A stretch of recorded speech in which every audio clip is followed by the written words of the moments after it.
Hello IIT aspirants, welcome to math book. मैं आपका teacher Nitin और आज हम शुरू करेंगे एक नया चैप्टर परम्यूटेशन एंड कॉम्बिनेशन, जिसको हम प्यार से बुलाएंगे PNC. PNC is all about counting in smart way. एक सिंपल से एग्जांपल से समझते हैं। एक क्लास में 20 बेंचेस हैं और हर बेंच पे 3 स्टूडेंट्स हैं, तो टोटल कितने हुए? अब आप एक एक करके सब बच्चों को काउंट कर सकते हैं। ये हुई आम जिंदगी। या फिर आप मेंटोस खा के 20 into 3 करके बता दीजिए कि 60 बच्चे हैं। इस चैप्टर में हम सीखेंगे अलग अलग तरीके काउंटिंग करने के, obviously depending on the various type of problems.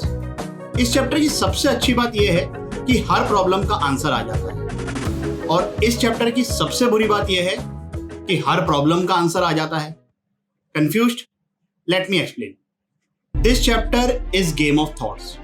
इसमें कैलकुलेशन बहुत ही कम है, जो कि ऑब्वियसली अच्छी बात है, पर समस्या ये है क्योंकि मैक्सिमम काम सिर्फ थॉट्स का है, बहुत बार मिस्टेक समझ ही नहीं आती है। जैसे मान लीजिए कि आपने किसी प्रॉब्लम को सॉल्व किया और आपका आंसर आया 80, लेकिन सही जवाब है 40। अब अगर ये मान के चलें कि आपने कोई कैलकुलेशन मिस्टेक नहीं की है, मतलब हर चीज को आपने 2 बार काउंट कर लिया।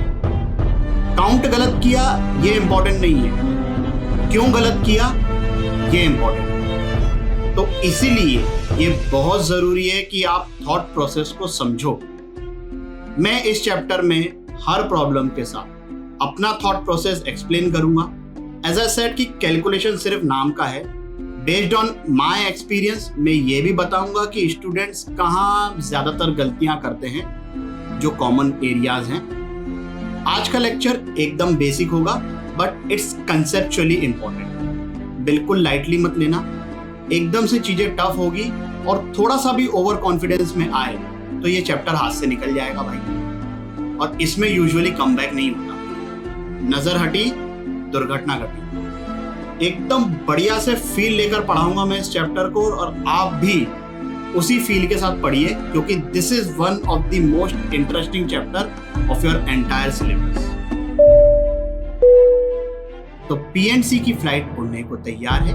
कृपया अपनी कुर्सी की पेटी बांधे रखें। मैं आपका कप्तान नितिन यकीन दिलाता हूं कि आपकी यात्रा सुखद और मंगलमयी होगी। तो आइए शुरू करते हैं।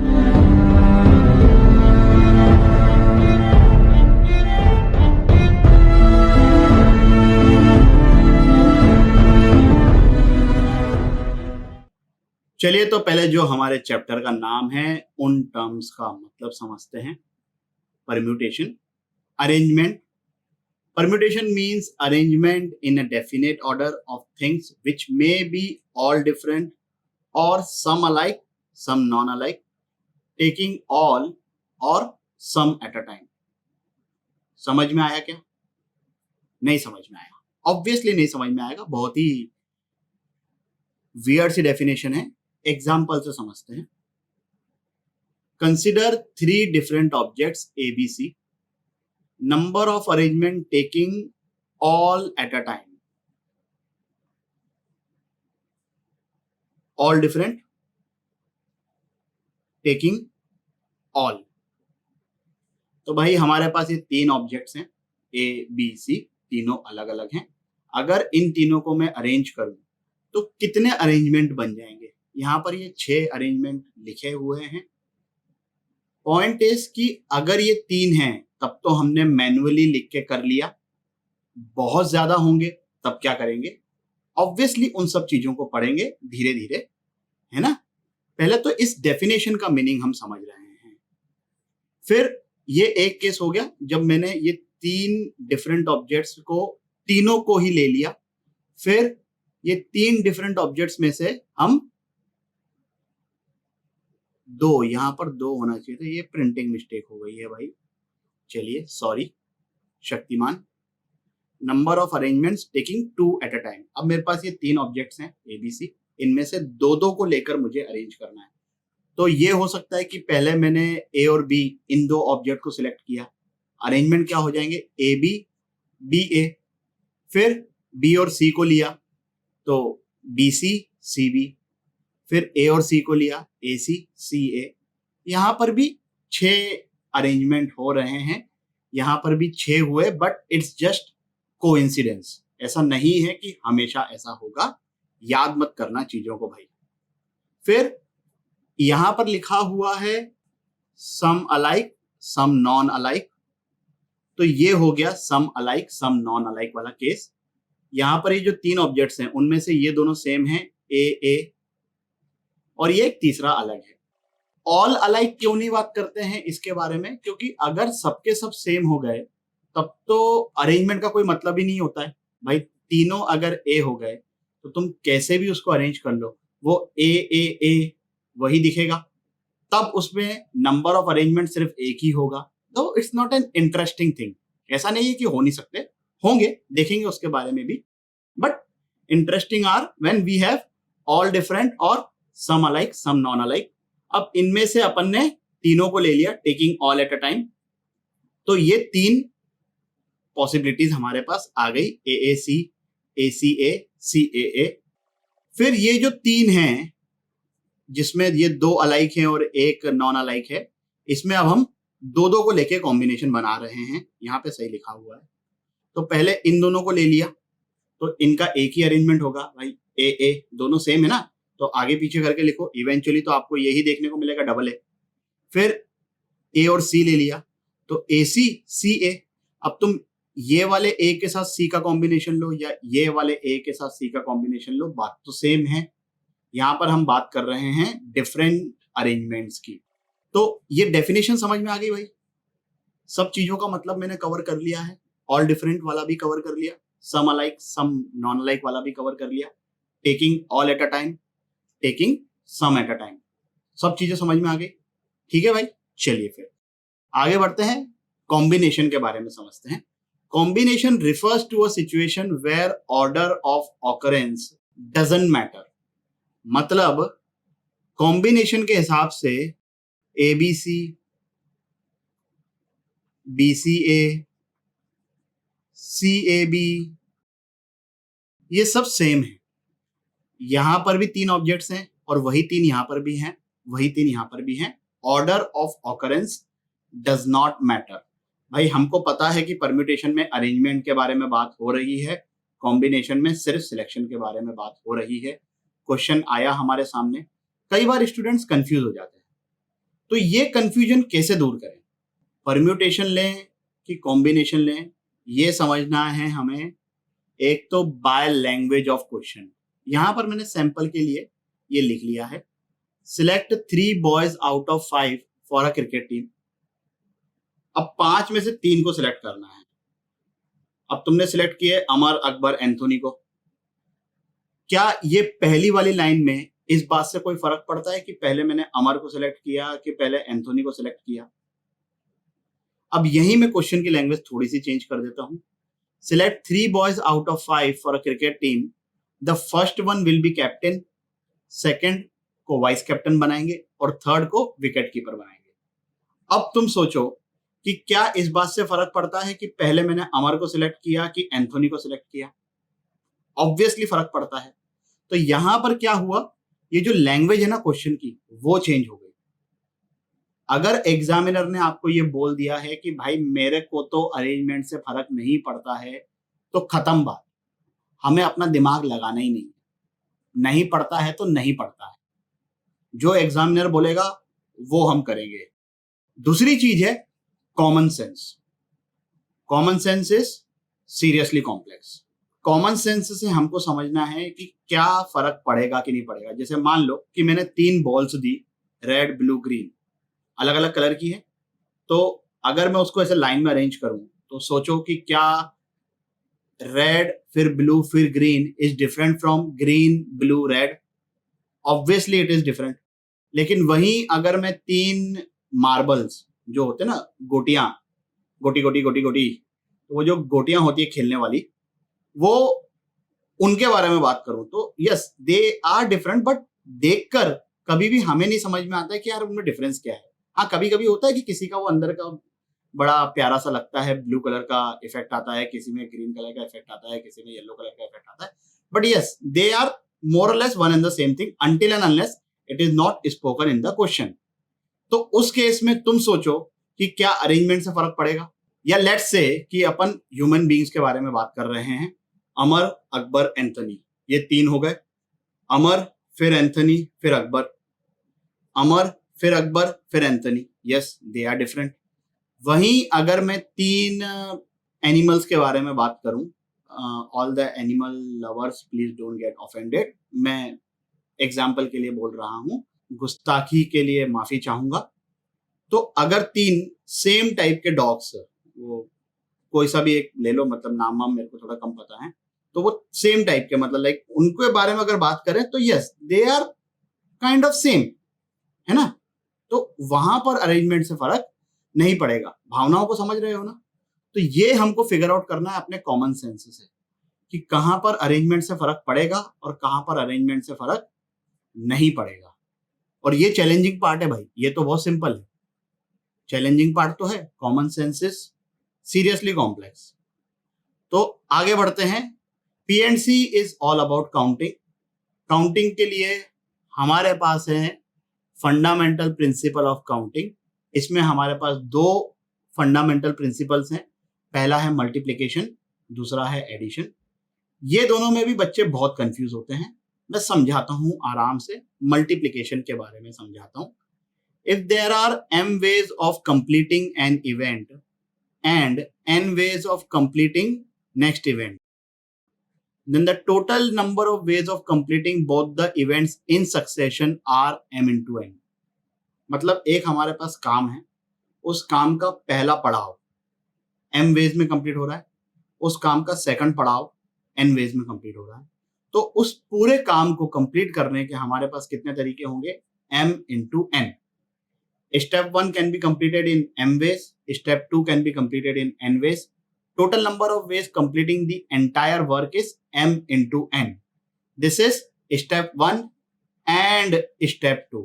ये जो एंड वर्ड है ना, इस पे फोकस करो। ऐसा मत करना कि क्वेश्चन में ढूंढते बैठना कि कहां पर एंड है, उसको अंडरलाइन कर लिया, वैसा नहीं। इसका मीनिंग समझो कि एंड का मतलब क्या हो रहा है। यहाँ पर एक स्टेप, उसके बाद दूसरी स्टेप, दिस एंड दिस, उस केस में हम यूज करते हैं मल्टीप्लिकेशन। यहां पर एक बड़ा सिंपल सा एग्जांपल मैंने ले लिया है, दादर से कल्याण। मतलब हमारा काम है, हमको दादर से आना है पुणे वाया कल्याण, कल्याण पे हमारा स्टॉपेज है। तो दादर से कल्याण जाने के लिए हमारे पास 3 ऑप्शन है, बस, ट्रेन, बाइक।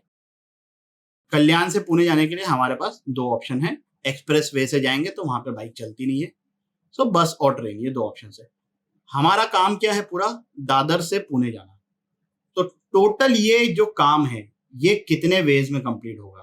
पहली स्टेप को कंप्लीट करने के 3 तरीके, दूसरी स्टेप को कंप्लीट करने के 2 तरीके, टोटल वेज हो गए 3 into 2 बोले तो 6। यहाँ पर गिन लेते हैं भाई, बस बस, bus train, train bus, train train, bike बस, बाइक ट्रेन, कितने हो गए 6। हमारा पूरा काम, ये स्टेप 1 है, ये स्टेप 2 है। Both the step should be completed, then only the job is complete. फिर आता है इसके बाद fundamental principle of addition. If there are m ways of completing an event by method 1 and n ways to complete same event by method 2, both the methods are independent of each other, then the total number of ways of completing the event is m plus n। Addition की बात कर रहे हैं तो यहां पर भी अपन ने इसको ऐड कर दिया है। मतलब काम एक है, उस काम को करने के हमारे पास 2 मेथड हैं, यहां पर जैसा लिखा हुआ है, उससे ज्यादा भी हो सकते हैं। ये दोनों मेथड इंडिपेंडेंट है। पहला मेथड में हमारे पास m वेज है, जैसे यहां पर मैंने लिख लिया है, एक एग्जांपल भी समझाते हैं उसको भी। और दूसरे मेथड में हमारे पास n वेज है। जैसे यहां पर एक एग्जांपल समझ लो कि हमें इंडिया से थाईलैंड जाना है। थाईलैंड का नाम सुन के खुश नहीं होने का है, ये सिर्फ एग्जांपल के लिए हमने यूज किया है। तो हमारे पास यहाँ पर 2 मेथड्स हैं जाने के लिए, एयरवेज, वाटरवेज। रोडवेज जब हो जाएगा तब की तब देखेंगे, फिलहाल तो हमारे पास 2 हैं, एयरवेज और वाटरवेज। अब ये जो पहला मेथड है एयरवेज, इसमें अपने पास 3 तरीके हैं भाई। पहला तो आप एरोप्लेन से चले जाओ, बहुत ज्यादा पैसे आ गए तो हेलीकॉप्टर से चले जाओ, और तीसरा है सैलमोन भाई की तरह उड़ के चले जाओ। यहाँ पर ये 3 वेज हो गए। वाटरवेज में अपने पास 2 तरीके हैं, शिप और बोट धक्का लगा लगा के चले जाओ, जैसे तैसे करके वो रोइंग करते करते टाइम लगेगा बट पहुंच जाओगे लाइफ ऑफ पाई की तरह। तो टोटल वेज कितने हो गए, ये एक मेथड, ये दूसरा method, this method is independent of this method. यहाँ पर तुम इन दोनों को मल्टीप्लाई नहीं कर सकते हो, 3 into 2 6 नहीं कर सकते हो। यहाँ पर these 3 are different, these 2 are different, total ways will be 5 ways. या तो आप प्लेन से जा रहे हो, या तो हेलीकॉप्टर से जा रहे हो, या तो सैलमोन भाई की तरह उड़ के जा रहे हो, या तो शिप से जा रहे हो, या तो बोट से जा रहे हो। टोटल कितने वेज हो गए, 5 वेज हो गए। In either of the method the job is complete, this और दिस, और पहले क्या था एंड, यहां पर क्या है और, इंग्लिश वाला OR। अभी तक के मैंने कोई सी भी भारी मैथमेटिकल टर्म यूज नहीं करी है। I want you to understand the basics. हम क्या पढ़ रहे हैं, फंडामेंटल प्रिंसिपल्स। ये फंडामेंटल प्रिंसिपल्स एडिशन मल्टीप्लिकेशन हमको आता है, उसी को यूज करके आपको इस क्वेश्चन को सॉल्व करना है। आराम से अपना दिमाग लड़ाइए, 10 मिनट के लिए वीडियो को पॉज करके इस क्वेश्चन को सॉल्व करो। क्या आंसर आ रहा है भाई, पहले वाले का 60, दूसरे वाले का 125। जिन लोगों का आंसर आ गया है सॉल्यूशन को स्किप कर दीजिए, जिन लोगों का नहीं आया मैं समझाता हूं। 3 डिजिट्स के नंबर हमको फाइंड करने हैं जिसके सबके सब डिजिट्स ऑड हैं। जैसे फॉर एग्जांपल, तो अब देखो इसको करेंगे कैसे। पहला वाला पार्ट क्या है, repetition of digits not allowed. यहाँ पर जो मैंने एग्जांपल लिखे हैं उनमें रिपीटिशन नहीं हो रहा है किसी भी डिजिट का। सेकंड वाले में रिपीटिशन अलाउड है, that's not a problem, we will handle that. हमें फाइंड करना है 3 डिजिट का नंबर। तो ऐसा मैंने ये डब्बा बना दिया है और उसमें ऐसे बॉक्सेस बना दिए हैं। अब ये जो बॉक्स है इसमें जो डिजिट आएगा वो भी ऑड है, इसमें जो डिजिट आएगा वो भी ऑड है, और इसमें जो डिजिट आएगा वो भी ऑड है। हमारे पास कौन कौन से ऑड डिजिट्स हैं भाई, 1 3 5 7 9। अब या तो आप इस डायरेक्शन में स्टार्ट करो या तो इस डायरेक्शन में स्टार्ट करो, इस पर्टिकुलर क्वेश्चन में कोई फर्क नहीं पड़ेगा। जहां फर्क पड़ेगा उसके बारे में मैं आपको बताऊंगा, डोंट वरी अबाउट दैट। तो हम इधर आगे से स्टार्ट करते हैं भाई। ये जो पहला बक्सा है, ये जो है ना, इस चीज को हम कितने तरीके से फिल कर सकते हैं, how many ways we have to fill this box. Either I can fill it by 1 और 3 और 5 और 7 और 9। So there are 5 ways to fill this डब्बा। अब पहले केस में क्या है, रिपीटिशन नॉट अलाउड। तो लेट्स से कि मैंने इस पहले वाले डब्बे को 7 से फिल कर दिया, तो 7 का पत्ता कट हो गया। अब सेकंड वाले डब्बे में 7 तो नहीं आ सकता। कितने ऑप्शंस और बच जाएंगे भाई अपने पास, ऑप्शन बच गए 4। फिर जो नंबर हमने इधर सेकंड डब्बे में फिल कर दिया उसका भी पत्ता कट हो गया। तो थर्ड डब्बा can be filled in how many ways, 3 ways. अब इन तीनों को मल्टीप्लाई करना है कि ऐड करना है। हमारा जो काम है वो है इन तीनों को फिल करना, first place and second place and third place. It's not first place और सेकंड प्लेस और थर्ड प्लेस। तो क्या करोगे, यहां पर मल्टीप्लाई करेंगे, 5 into 4 into 3, आंसर आ गया 60। सेकंड वाले पार्ट में रिपीटिशन अलाउड। तो पहले वाले डब्बे को भरने के तब तरीके कितने होंगे, 5। दूसरे वाले डब्बे को भरने के तरीके वो भी 5। क्यों 5? क्योंकि जो नंबर से हमने पहले वाले डब्बे को फिल कर दिया वो अब फिर से आ सकता है ना, रिपीटिशन इज अलाउड। आएगा कि नहीं आएगा वो कोई गारंटी नहीं है ना भाई। जैसे मान लो कि इधर ये 5 चॉइसेस हैं, तो मैंने ये पहले डब्बे को इधर 5 से ही फिल कर दिया, लेट्स से 5 दूसरे वाले डब्बे में आ सकता है, नहीं भी आ सकता है। तो दूसरे वाले डब्बे के लिए हमारे पास कितनी चॉइसेस होगी, 5 चॉइसेस। तीसरे वाले डब्बे के लिए भी 5 चॉइसेस। और मल्टीप्लाई क्यों करना है, वही logic, fundamental principle of multiplication, this and this and this.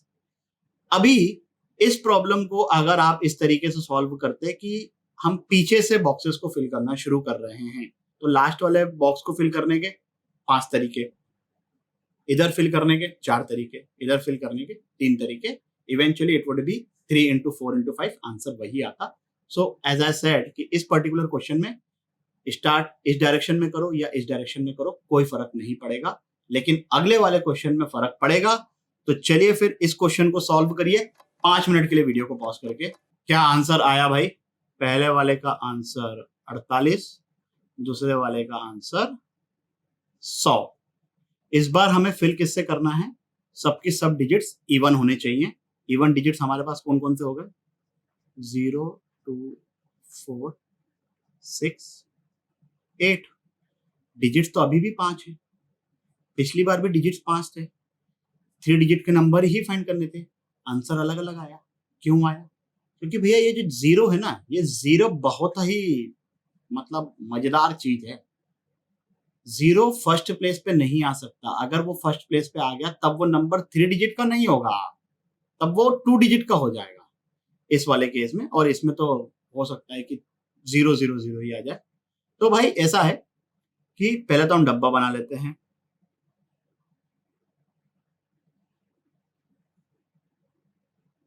और अब हम डब्बों को फिल करना शुरू करते हैं। पहले वाले केस में when the repetition of digits is not allowed.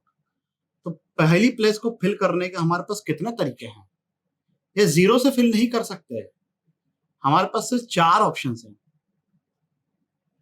दूसरी प्लेस को फिल करने के 3 ऑप्शन नहीं है, अब 4 ऑप्शन हैं। क्यों? क्योंकि अब जीरो आ सकता है। जैसे मान लो कि भाई यहां पर हमने 6 से फिल कर दिया इस डब्बे को, तो यहां पर तो अब जीरो आ सकता है ना। तो यहां पर कितने तरीके होंगे? 4 तरीके। लेट्स से कि यहां पर अब जीरो आ गया, तो इस प्लेस को फिल करने के कितने तरीके होंगे? 3 तरीके। करना मल्टीप्लाई है, वो तो आप लोगों को अच्छे तरीके से आता है। तो आंसर हो जाएगा 48। अब देखो ऐसा है कि पिछले वाले क्वेश्चन में मैंने बताया था कि फॉरवर्ड डायरेक्शन में जाओ या बैकवर्ड डायरेक्शन में जाओ, कोई फर्क नहीं पड़ता। इसमें अगर बैकवर्ड डायरेक्शन में जाने की कोशिश करोगे तो केसेस बनाने पड़ेंगे। आई एम नॉट सेइंग कि it's not solvable, but it will be very lengthy. क्यों? समझाता हूं मैं। तुम ये जो लास्ट वाली प्लेस है, इसको कितने तरीके से फिल करोगे? अब कोई बोलेगा कि सर यहां पर तो जीरो आ सकता है, तो इस प्लेस को हम फिल कर देंगे 5 तरीके से। चलो अच्छी बात है, आपने कर दिए इस प्लेस को फिल 5 तरीके से। अब इसको छोड़ देते हैं, है ना, वो अननेसेसरी टाइम वेस्ट है डिस्कशन वाला पार्ट। मैं सीधे फर्स्ट प्लेस पे जंप करता हूं।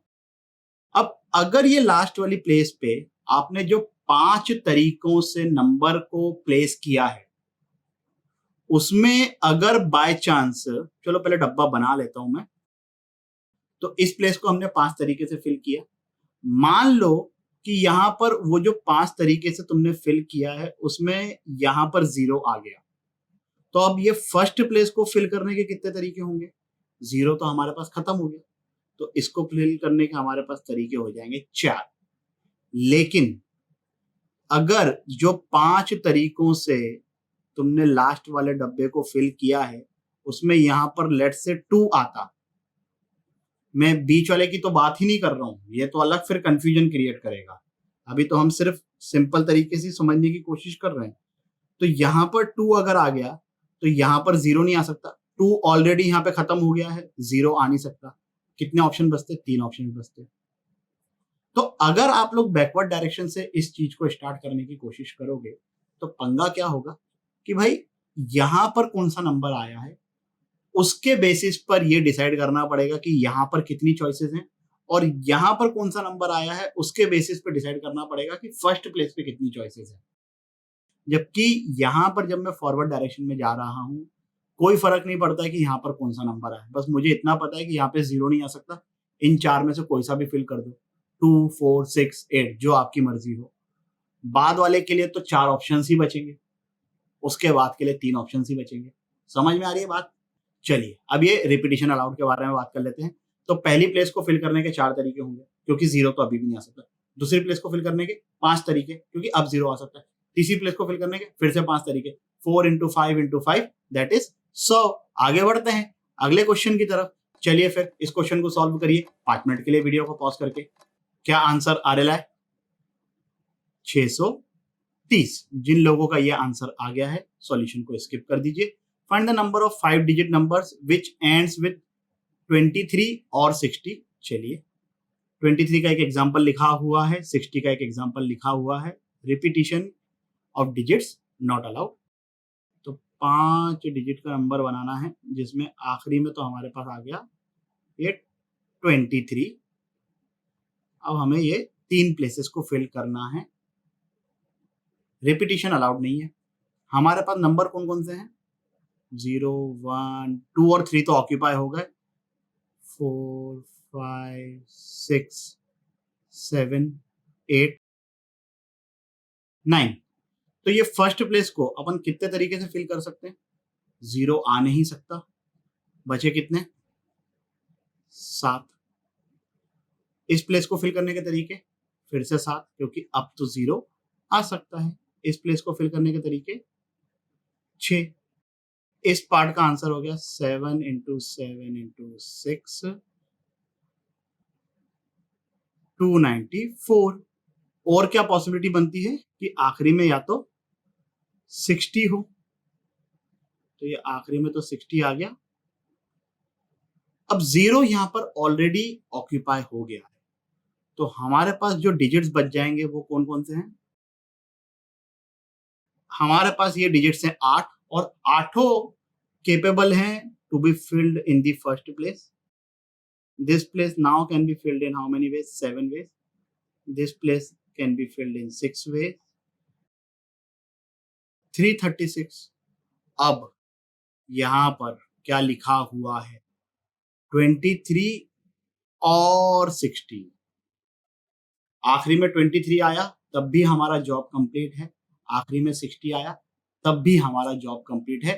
दिस और दिस, इसका आंसर आया 294, इसका आंसर आया 336। दोनों को क्या करेंगे? मल्टीप्लाई नहीं, ऐड करो, ये आंसर आ गया। समझ में आया क्या? दोनों चीजें समझ में आ गई। Fundamental principle of multiplication, fundamental principle of addition. इस वीडियो के लिए बस इतना ही। आशा करता हूं कि आपको ये टॉपिक भी अच्छे से समझ आया होगा। अगर समझ में आया हो तो लाइक, कमेंट, सब्सक्राइब करें और अपने दोस्तों के साथ भी शेयर करें। अगले वीडियो तक के लिए सावधान रहें, सुरक्षित रहें। जय हिंद।